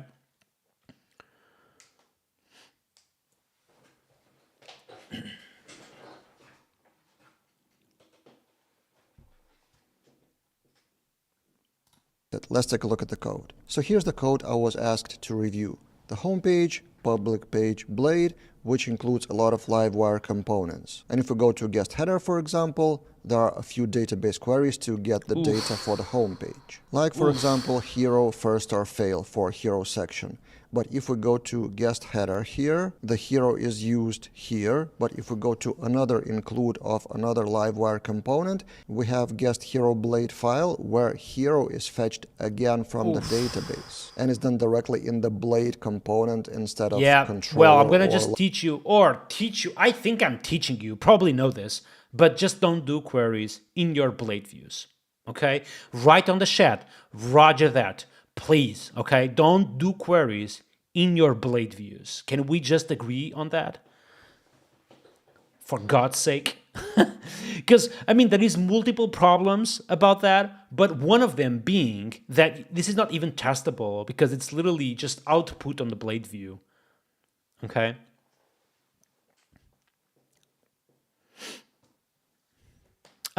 Volt is not exactly doing that. Okay, it's a little bit different.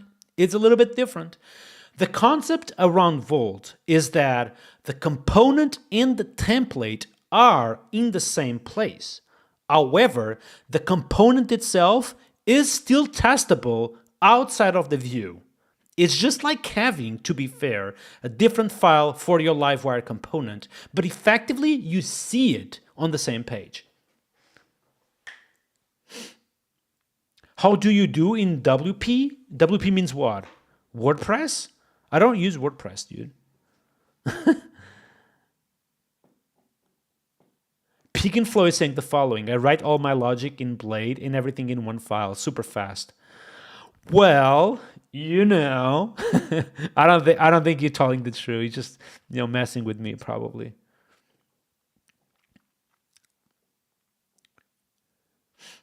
Angry Buzz is saying, we have Nuno Maduro reviewing Povillas Corp videos before GTA 6. Dude, I want so bad that game. Like, I want so bad to play GTA 6. Like, so bad. But I think we are getting the game like in 2 years or something. It's just always being, it seems that we'll never be ready, basically. We'll be like Half-Life 3.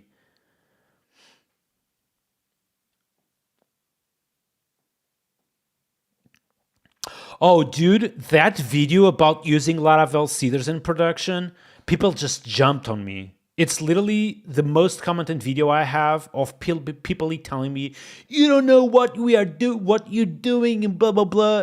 Oh my god, so many comments on that video. It's crazy.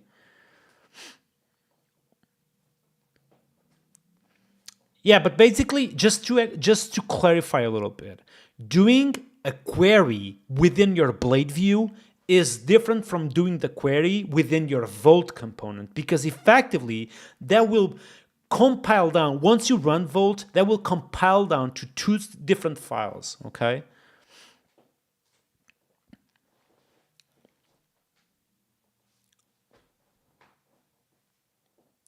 I think probably the WordPress uses something like queries on the views, because they don't even, I don't know, man. I don't want to talk because I don't know. I don't know why they are doing that, okay? My starter kit rules are on my vest kit organization. I need to do another live stream just about that. It's not ready yet.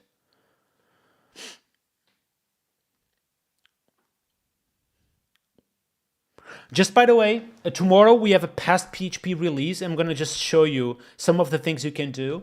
A very cool one is about concerns. So basically, you go to your test folder, and you have, for example, your arch.test.php,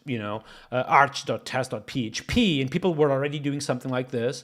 But starting tomorrow, what you can do is something like this. You can type arch concerns, for example, just to test the traits. And then you can do something like this. Expect everything in an app wildcard concerns. So this is basically, it doesn't matter what is in between. If the folder ends with concerns, I expect everything within that folder to be traits. By the way, I think on an era of, vibe coding and stuff like that, tests like this are going to be key to make the AI understand your project. Okay? So we have this coming tomorrow for Pest PHP, the wildcard usage on your in your project. And we also have modifiers coming. So you can type something like architectural models, and then you can type something like, everything under app that extends, for example, it's not available here, but extends the model from Laravel, like this. Everything that extends the model from Laravel needs to, let me just update Pest PHP so we can actually have this. It's already released, but don't tell anyone, okay? So you can type something like this. It's re-indexing real quick. Here we go. So you can do something like this. So expect app, everything extending, the eloquent model to use trait as factory, for example. Okay. So this will ensure that if anyone in your project creates, a model, that given model needs to implement the trait as factory. Otherwise, this test will fail. Okay. Just by the way, if you don't know, that's why I'm telling you I have a problem at the moment. It's insane. I just jumped from a different topic to this stuff like immediately without even telling you anything. So I am the creator of Pest PHP, by the way. Okay, the creator of Pest PHP, and I have a release doing tomorrow about the architectural plugin. Okay, the architectural plugin allows you to basically define rules, and if you don't obey to these rules in your project, your test suite will just fail. Okay, so what you can do is literally just write rules like this. And tomorrow we are going to have a few features. This one, the usage of a wildcard like this. And the second one is this modifier. So kind of everything within the app, extending the model needs to use the as factory from Laravel, which I think is a good one. Okay. New webcam? What do you mean, new light? Yeah, so I have this little thing right here. So this is no light. You see, much worse, I think, because there is no lights. And can I just click here real quick? Bam. Kind of cool, right? Yeah, a trait is a concern, basically.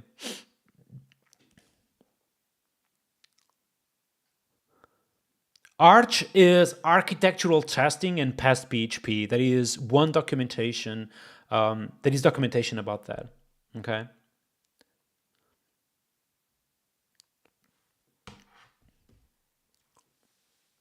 And yeah, we are also going to have, let's say, tomorrow we are equally releasing this feature, which is, let me just remove this.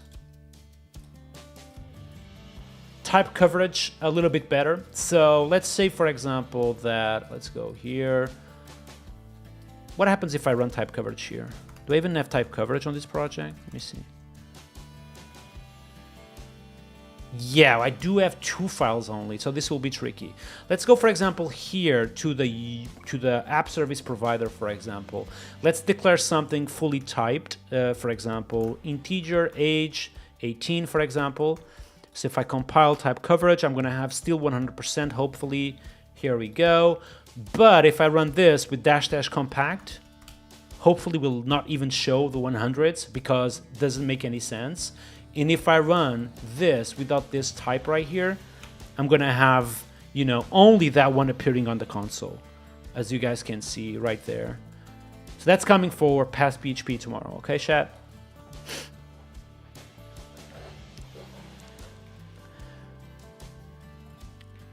Tom, are you not tired?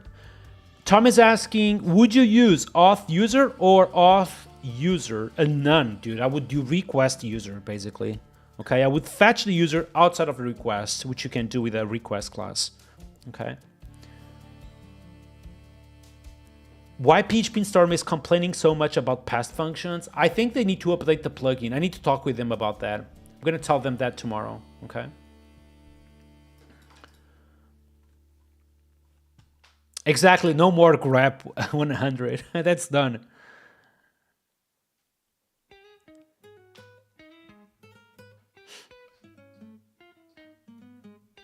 Past only works with Chrome. Dude, Past is a terminal thing, like PHP unit.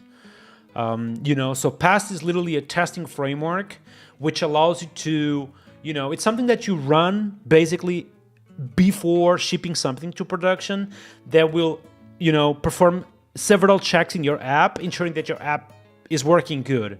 Okay, so Past is that, but you run that through the terminal, not through a browser. Okay. Hey Aziz, nice to see you, man. How you doing? Okay, let's go back to the video. Otherwise, this live stream will just take forever. Class. Not only that, there's the third layer of XGradient background, for example, where hero is passed as a parameter to the livewire component. But if you go here, look on top. Hero is... Okay, that is obviously a problem with this code, which is you accept the hero argument, but you are still fetching it. So this is not even a bug. This is poorly designed code, basically, because why would you even accept an argument if you don't use the argument on the underlying view? I don't know what you guys think. In my opinion, this is not junior code. It's just poorly designed code because you have an argument that you are not even using. Okay? Fetched again. So this is the reason for all those duplications. The same things are fetched from the database again and again with the deeper layers of livewire components.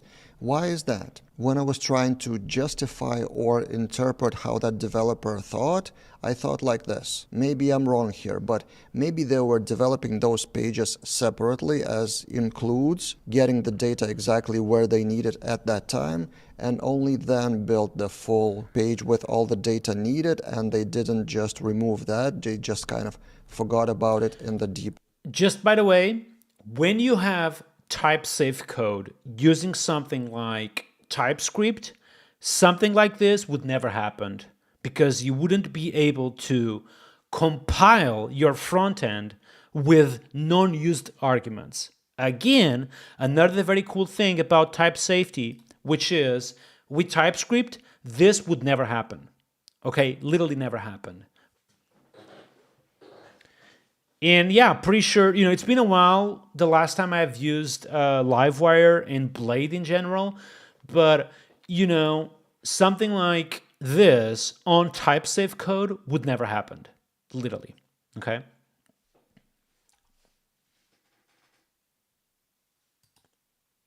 Layers. Maybe you have some other way to explain it, then put your versions in the comments below.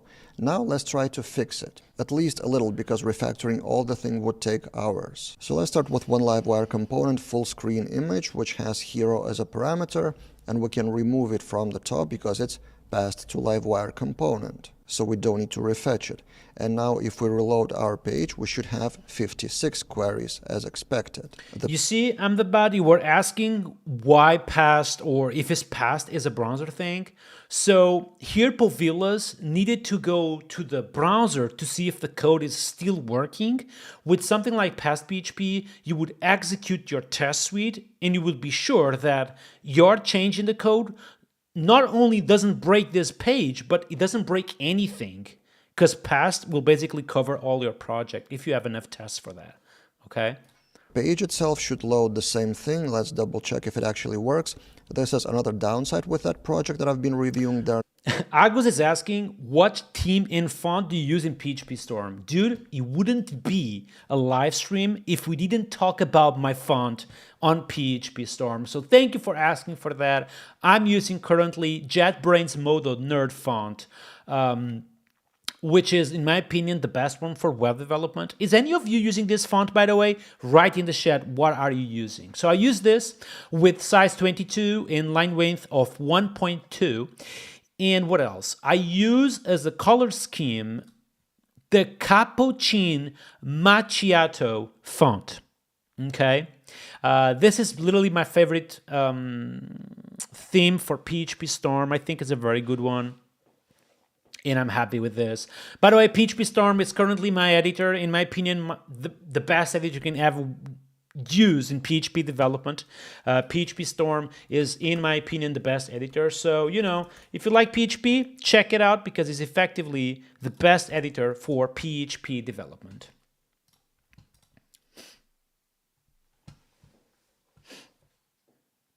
You use whatever is the default in PHP Storm. In hindsight, they may actually have changed the default font for newcomers. It might be actually a good font now. I don't know. No automated tests, so I can't be 100% sure if I didn't break anything, but it looks okay. So the first thing, if you pass the parameter, you don't need to refetch it from the database. The second case is, what if you don't pass the parameter? So then in your Livewire component in the class, you refetch it again. For some reason, even twice in this case. Don't ask me why, so I will just blindly delete this one. You guys see that? Just parameter, so then you refetch. So again, another very cool thing about using something like PHP Stan is that with code like this, variable arrow equals to arrow first, and then you never use this arrow variable, PHP Stan wouldn't compile. Okay, so just like TypeScript in PHP Stan, both these tools wouldn't compile if you have an unused variable, which is the case here.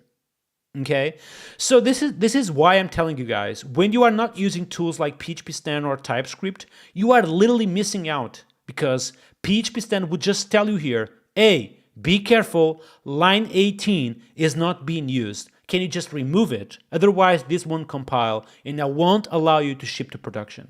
Okay.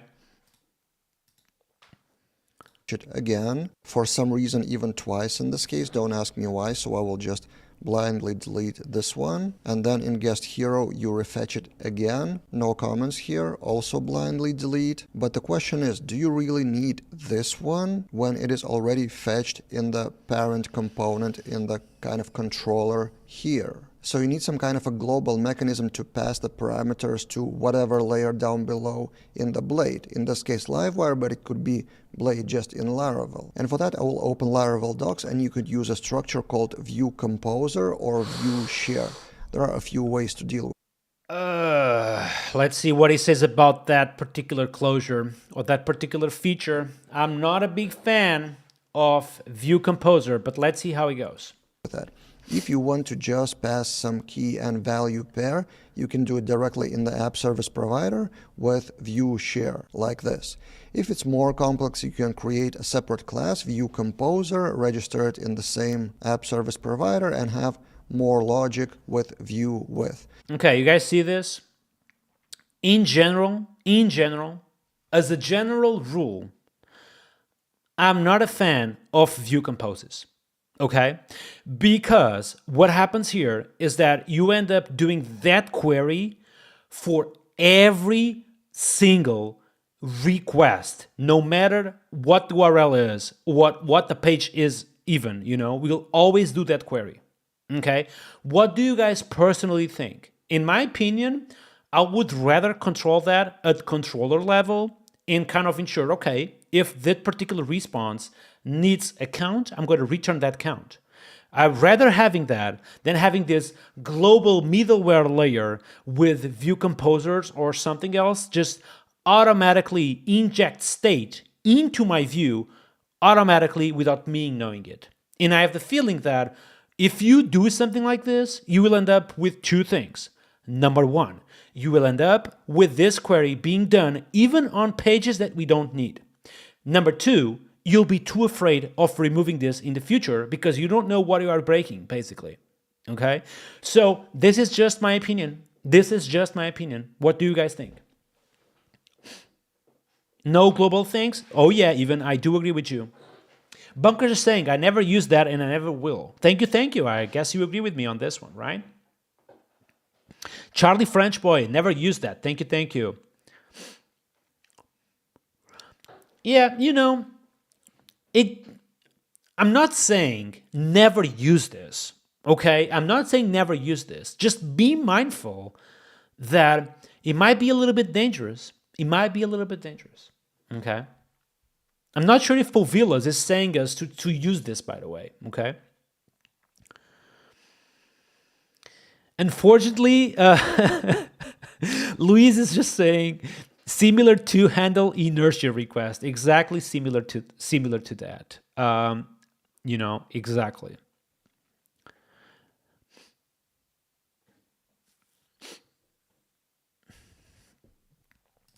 But let's make it more simple and let's add something like this to the app service provider of this application. So I open the boot method of that service provider. I don't even look at the other code. And let's go view, which is support facade share. For example, global I don't think that... hero. And then we have here. Okay, Shad. I don't think... unless you have a true blade stack where undeniably... we will need this all the time. I would be very mindful about this. I avoid this all the time, basically. I would never use this, no. I don't think so. Row first, something like this. Or in fact, let's use the same variable to avoid more refactoring. And let's remove it here from guest header. Let's remove it also here from guest hero. And let's refresh the page. So currently we have 54 queries after a few smaller optimizations I made earlier. Let's zoom out to see if the page would still work. Refresh. Well, to be fair, with handle inertia request, the middleware, you can effectively defer the props over there as well. You can tell inertia, like just return this globally if the user requests for it, which is a little bit better than this, okay? It still works. Nothing really changed visually, but now we have 52 queries as you can see below. So view share or view composer is kind of the way to pass global data to global system or to specific views. For example, you can specify that the view share or view composer is active only on specific blade files. Okay, a little bit better. Or with asterisk. So file by file, we can eliminate the queries. We can use view share or view composer for global things. And I'm pretty sure that this homepage could be optimized to something like 20 queries or so. And of course, it's a big amount of work to look through all the changes in all the files. Maybe AI could help with that. So I have opened my Cursor AI editor and we will try to ask LLM, which is... Oh boy, here we see Mr. Povillas doing some vibe coding, huh? The Povillas is the last guy I thought I would see using this stuff, to be honest, because the guy is always like, every time that is something new, he's always like, oh, but, the current way was so much blah, blah, blah, and the new way is just bugged and da, da, da. I don't know what you guys think, but Povillas is the last guy I thought about, using something like this. What do you guys think? Isn't he a little bit hilarious? I don't know.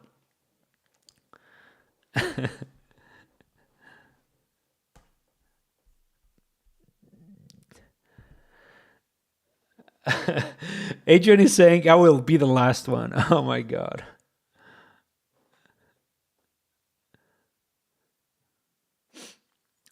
Yeah, in big projects, especially something like View Composer is, it's kind of not efficient. I do agree with you.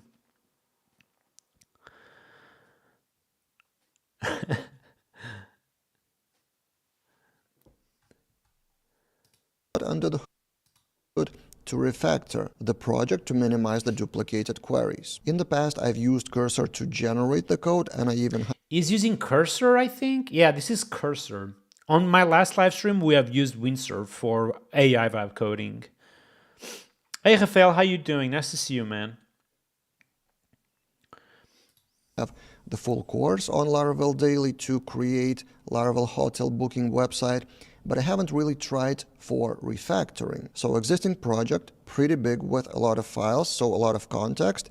Will it handle optimizing the queries? Let's try. So I've opened the new chat with this blade, and also we'll add a context of full Livewire folder. So we choose files or folders, Livewire, the full folder here. And how do we ask for refactoring? We could do it in a general, simple human language like this. Check for duplicate eloquent queries and refactor the code to minimize them. What would be the result? Send, generating, and something is cooking. Okay, I've waited for it to finish. It took roughly a minute, and let's review together. So it identified multiple public page queries in various components, also role-based queries, something like this. Cache for this and clear the cache on deployment, okay?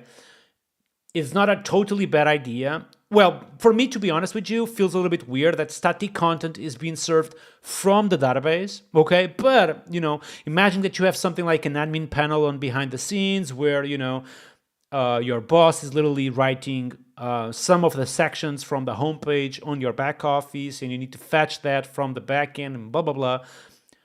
Storing some of that information on cache is not that bad, okay?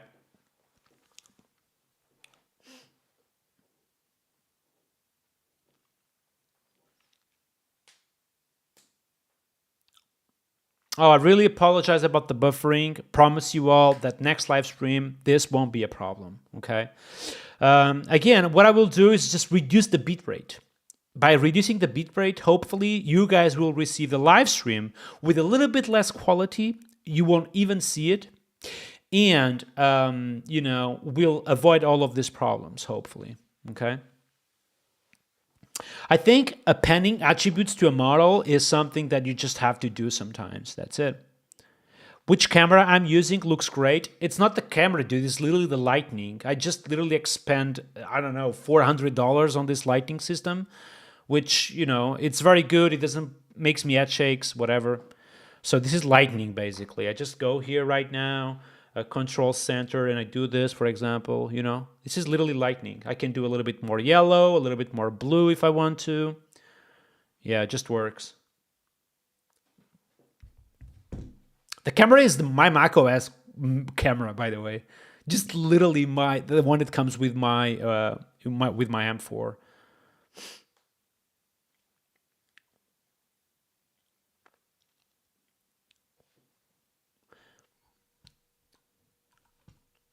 Oh yeah, Lightning is a very good one. Used probably in Livewire. So just to recap here, yes. So basically Povillas asked the AI system to refactor his code so it does less queries. In what the AI proposed and effectively implemented using something like caching is he does the queries and caches them a little bit for the next and subsequent requests, okay? Which is not that a bad idea. I think it's actually a very good idea. And you do also have a way of clearing the cache, which hopefully happens on every single deployment. The component we would have, instead of those queries, we would have a service class that is called once with cache then, and then we just use those array items. In a similar fashion, same refactoring for another service where it is used in another Livewire component. So this is what Cursor is suggesting. And in general, it is a good suggestion. The question is, did it hallucinate somewhere or miss some details? Because LLMs sometimes do. And again, I don't have automated tests to quickly test it, so let's just blindly accept the changes and refresh the homepage. Rafael just used one bit. Well, thank you for that. And he's saying, thank you for teaching me how to use rules.ai file for vibe coding. Before, I would produce something totally different with no polishment at all. And now I can't stop testing. Yeah, man, testing is very important. I do think like testing in general play a much bigger role, especially with vibe coding, you know, because you can literally have all this vibe coding situation, just like Povillas is showing right now, and then you just tell the AI tooling, just rerun the test suite every time you do something, so we are sure that is effectively working as expected, okay? So testing in general is not only important for you and your team, but equally important on the grand schema of things with AI, okay?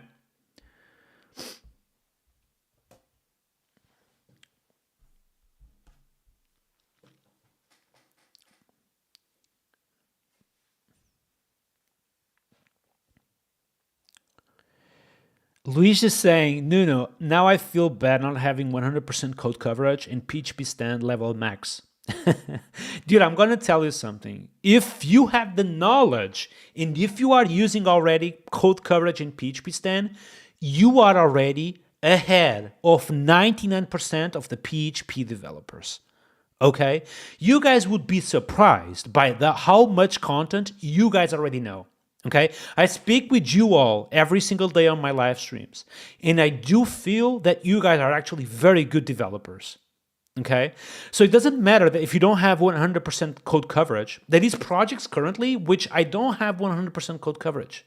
So I feel like what is the most important thing is that you know that you know a higher code coverage is important, but just by doing that, you are already ahead of 99% of the PHP developers, because you would be surprised to see how many crap is out there, okay? If you are using PHP standard level 3 even, you are already ahead of everyone. So, yeah, exactly, 9% code coverage is already just awesome, okay? Type coverage is another good thing. Pest PHP, honestly, Pest PHP, that's why I'm telling you, like, Pest PHP is literally the most complete testing framework in the planet. You can come with whatever you want. Pest PHP today is one of the most complete, if not the most complete, testing framework in the planet. You have things like regular test coverage, type coverage, stress testing, architectural testing, mutation testing, and goddamn snapshot testing, which is literally just the best thing in the planet. Like, we have so many stuff here, which if you are doing one or two things out of all of this, you are already like a very good developer, all right? Plus the expectation API, exactly. Augusto Souza is asking, there is a date for the NeoVim Live. I don't know, man, I don't know. Will it load, and how many queries do we have? Accept all in the cursor, and fingers crossed, refresh, and we have the error, Livewire guest call to action not found. This is why you cannot fully trust AI. I found a reason. Look at this refactoring. There we go. It wouldn't be a live stream if Povillas wouldn't say shit about AI. I would kind of expect that, to be honest. So change the refactoring to use service, but look at the file in the view. It was live. Realistically, he is correct.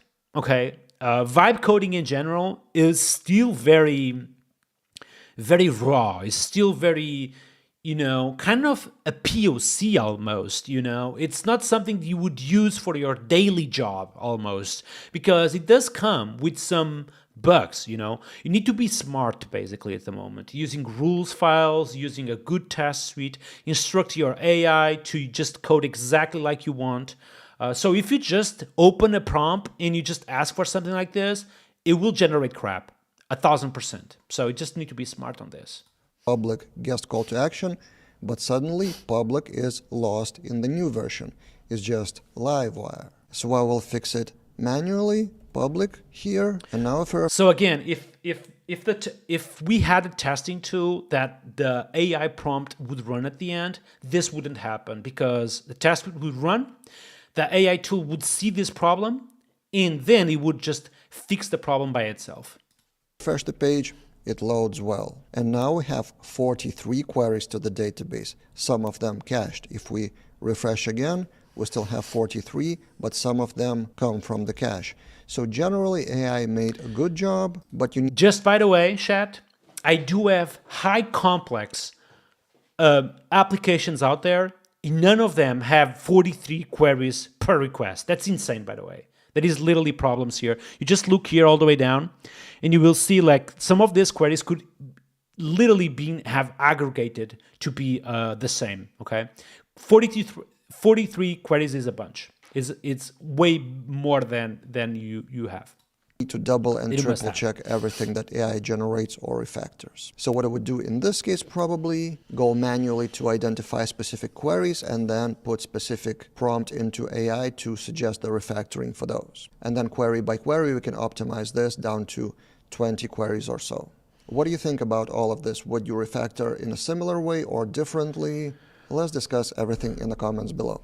It's a great question. I think, he took the right approach of literally, instead of doing the queries to fetch the hero from the blade views, he literally went to, every single view, remove those queries and accept the hero as a prop of the component. So that was a good approach. Equally, making sure every single component is not making that query is equally a good one. Caching some of those queries is definitely a right choice as well. Yeah, we probably would have followed the same things. I would have a little bit more testing in place, but I think it was a correct approach. So let's clap for Povillas Corp for this new video, repeating DB queries, refactor with AI. I think everyone is following Povillas already. If you are not, let me send you his channel. It's called Laravel Daily. And it's pretty much one of my favorite YouTube channels regarding PHP and Laravel content. So be sure to follow him because the guy is just absolutely awesome.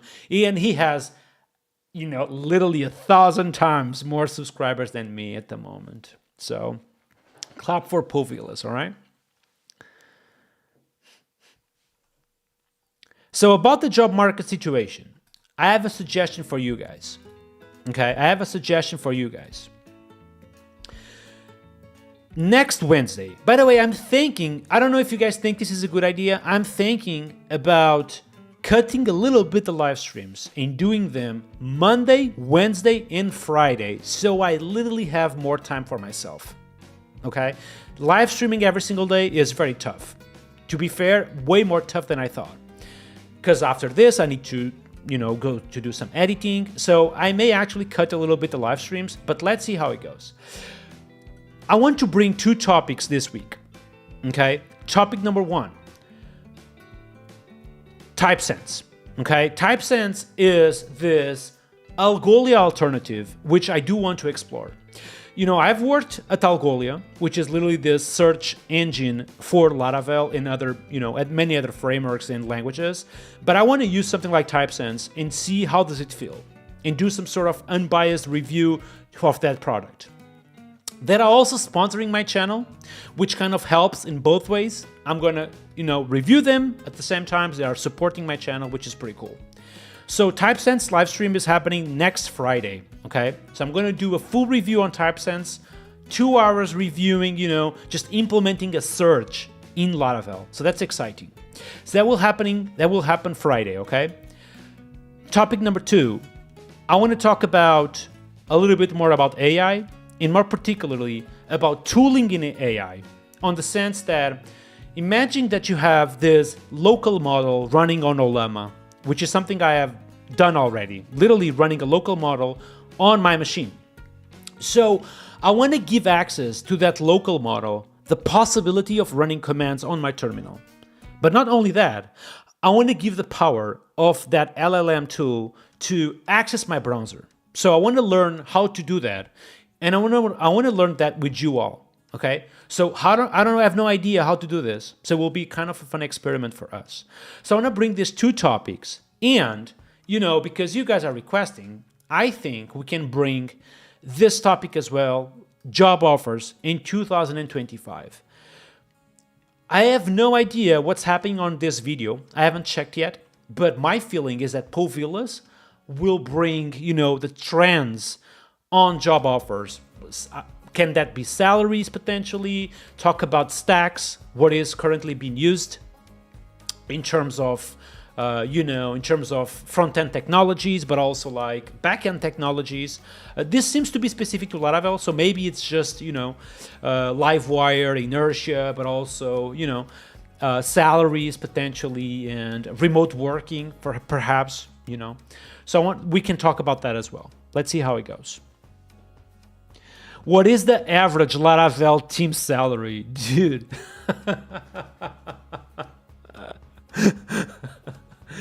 Dude, salaries like that is not something that you publicly disclose, okay? Especially, that's a nice try though.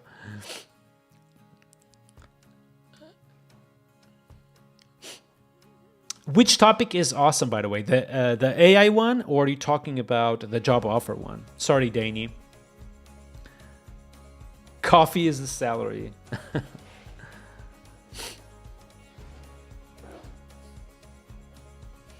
I'm gonna be honest with you all.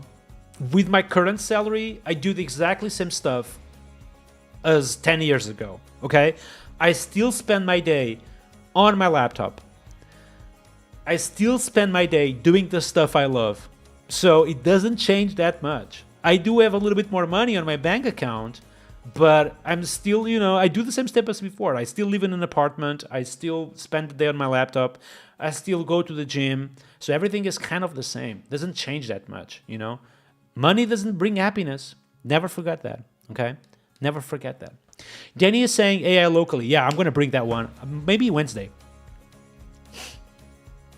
Jeffrey Way just released the video on TypeSense. Nice. I'm not sure if I should check it, because then I would be spoiled. I don't know. Let's see.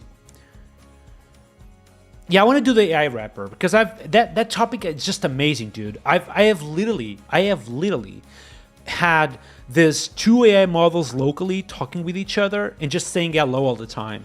Hello, how can I assist you? Oh, you are so nice, but how can I assist you? So they were basically discussing between them. That was so hilarious to see.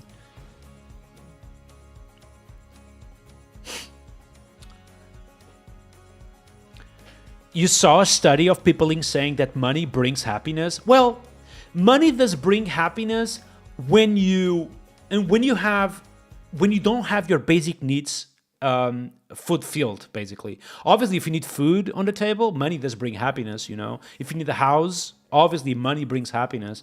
But once you just reach all those basic things in your life, money it's just a plateau, You can win much more, but doesn't affect what you do daily. That's just my opinion. That is just my opinion.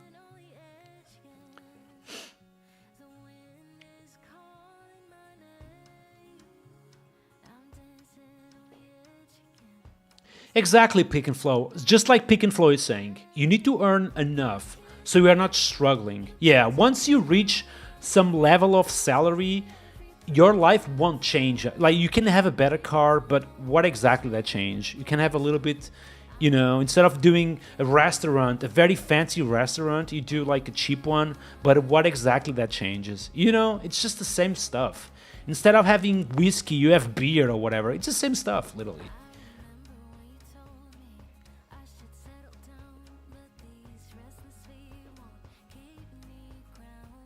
I think, like, in terms of what company you should be, you need to be in the company and within an environment that empowers you to be better, okay? If you are the best in your company, I think you should leave, literally, okay? Because you are not growing, especially if you are a very young and talented developer. If you are like 22 and you are the best in your group, you need to move. You need to go to a place where you can keep improving in your career. Otherwise, just stay stuck. I know a bunch of people who have They come to me and say, I have 30 years of experience. And my question is, what type of experience do you have exactly? Because if you are the only developer in your crew, you know, that experience is the equivalent of 1 month of me working to a big company, you know?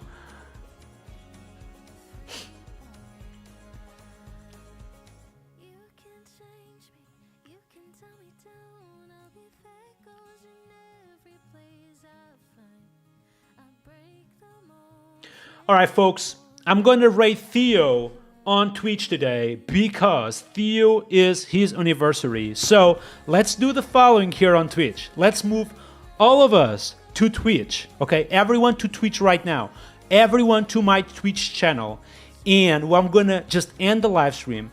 We move all of us. All of us are going to Theo his live stream. And let's just say congratulations, Theo, on the chat, because it is birthday today and Theo is an amazing person. He literally gave me a bunch of advices during this week. So, you know, I'm a big fan of him. Everyone moving to Twitch right now, and then I'm going to rate Theo, and let's just say, you know, happy birthday to Theo on his live stream. Let's everyone say happy birthday to him, okay? Anyways, that was an awesome live stream. Let's do another one regarding job offering. Thank you so much for coming today, and catch you all next time.